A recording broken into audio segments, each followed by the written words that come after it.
श्रियकान्ताय कल्याणनिधये निधयेतिनाम् श्रीवेङ्कटनिवासाय श्रीनिवासाय मङ्गलम्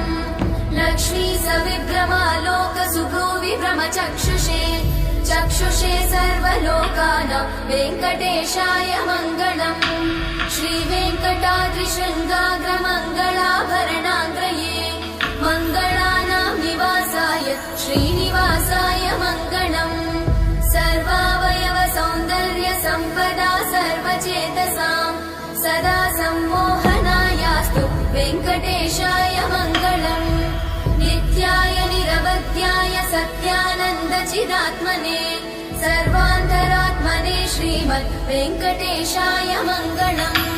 स्वतः सर्वविदे सर्वशक्तये सर्वशेषिने सुलभाय सुशीलाय वेङ्कटेशाय मङ्गलम्।